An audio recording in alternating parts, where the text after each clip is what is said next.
each subject's assignment to turn each of the wooden pegs a quarter turn to the right, then to start over and turn them again and again and again until the experimenter tells him to stop. It is the most boring and fatiguing task we could devise. Our purpose was to provide each subject with the same dull job so each would have a similar negative experience. In order to obtain the scientific data we need, we use a little subterfuge and say we're studying motor performance. Afterward, they will be told the truth. Okay, that's fine.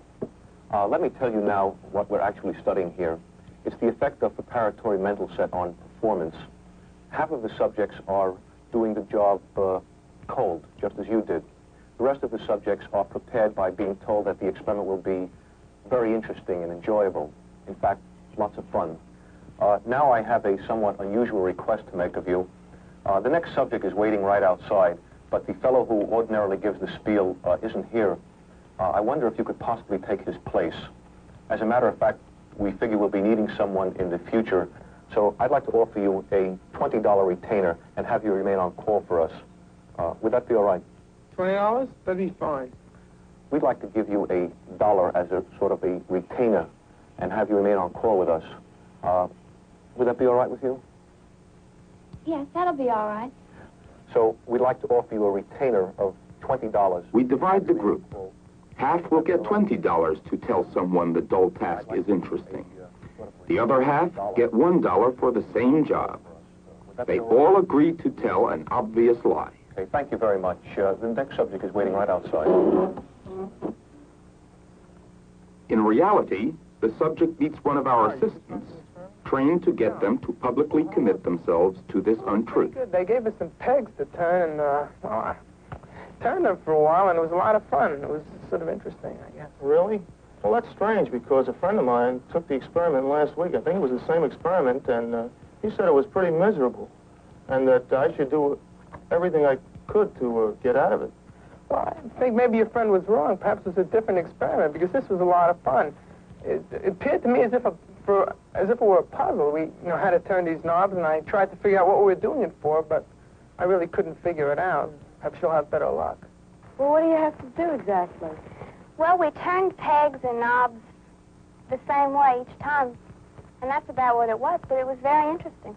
Do you try to find a solution of any kind? The $1 subject sells just as hard as the $20 one. But which of them will come to believe what they are saying?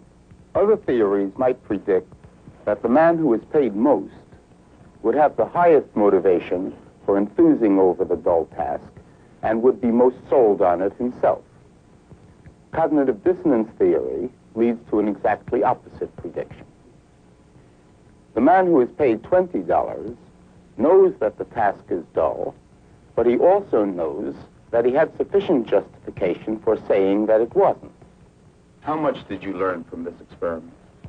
Learn? Well, I don't think I learned too much from the experiment. Did you enjoy working on the manual test? Well, it really wasn't too enjoyable. In fact, it was rather boring.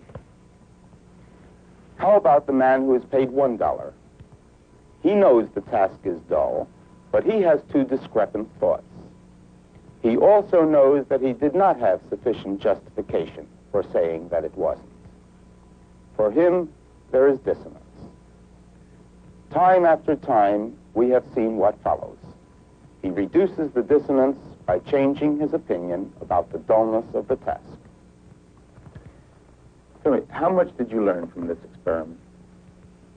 Well, at first I don't think I was learning it too much, but when I got into it, I think it was quite interesting, and after a while it got better. Did you enjoy working on the manual test? Yes, I enjoyed it. Would you like to participate in such an experiment again?